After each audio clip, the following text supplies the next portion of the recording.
दोस्तों, क्या आपने ये सोचा है कि मंगल ग्रह के अलावा भी दूसरे ग्रह और उपग्रह हैं, लेकिन फिर भी हम मंगल ग्रह के पीछे ही पड़े हुए हैं और ये जानना चाहते हैं कि क्या वहाँ पर जीवन की उत्पत्ति हो सकती है या नहीं। Hello everyone, hope you all are doing good. Welcome on my YouTube channel. एक रिसर्च की बात करें तो 1976 में नासा के एक आर्टिफिशियल सैटेलाइट ने मंगल ग्रह की एक तस्वीर ली और इस तस्वीर में साफ देखा जा सकता है कि मंगल ग्रह की ज़मीन पर कुछ इंसानी चेहरों की जैसी आकृति उन्हें नज़र आई है। और तो और पिरामिड्स भी ठीक उसी तरह से नज़र आए हैं जिस तरह से मिस्र के गीज़ा में मौजूद हैं। अब वैज्ञानिकों को ये लगने लग गया है कि मंगल ग्रह हमेशा से वीरान नहीं था, बल्कि एक वक्त होगा जब वहाँ पर इंसानों से ज़्यादा इंटेलिजेंट लोग रहते होंगे। जैसा कि हम सब जानते हैं कि आदि मानव से मानव बनने का सफ़र बहुत ही ज़्यादा कठोर और बहुत ज़्यादा कठिन रहा था।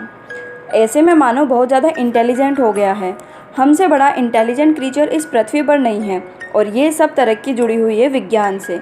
विज्ञान की वजह से आज हम बहुत आगे बढ़ गए हैं और इतनी तरक्की के बाद अब हम ये ढूंढ रहे हैं कि एक ऐसा ग्रह हो जहाँ पे पृथ्वी की तरह ही वातावरण हो। आपको ये लगता होगा कि सिर्फ मंगल ग्रह पर ही क्यों बात करते हैं, जबकि हमारे आसपास और भी ग्रह और उपग्रह हैं, जैसे कि शुक्र और उपग्रह चंद्रमा। शुक्र की बात करें तो वहाँ का तापमान 400 डिग्री सेल्सियस से भी ज़्यादा है, जहाँ लगातार बारिश होती रहती है, पर उस बारिश में पानी नहीं बल्कि सल्फ्यूरिक एसिड होता है। और दूसरी तरफ बात करें तो चंद्रमा की, वहाँ पर एटमॉस्फेयर ही नहीं है और वहाँ की ग्रेविटी भी धरती के मुकाबले 1/6 है।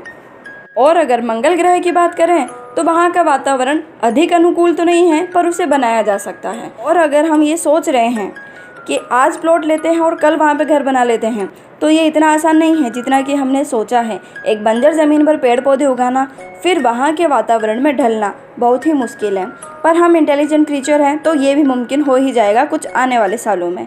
वहाँ पेड़ पौधे नहीं हैं तो वहाँ पर ऑक्सीजन भी नहीं है, पर वहाँ पे कार्बन डाइऑक्साइड की भरमार है। अब बात करते हैं कि वैज्ञानिकों ने क्या तर्क सोचे जिससे कि वहाँ पर जीवन की उत्पत्ति हो सके। वहाँ रहने के लिए हमारे वैज्ञानिकों को बहुत सारे बदलाव करने पड़ेंगे। वहाँ की भौगोलिक स्थिति बदलनी पड़ेगी, पर क्या ये संभव है? तो इसका उत्तर भी मिल चुका है। अगर हम परमाणु बम गिराकर वहाँ के ध्रुवीय क्षेत्र पर जब कार्बन डाइऑक्साइड फैला दें तो वहाँ का वातावरण बदल जाएगा और कार्बन डाइऑक्साइड के ग्रीन हाउस इफेक्ट की वजह से आज की तुलना में मंगल ग्रह बहुत ज़्यादा अधिक गर्म हो जाएगा।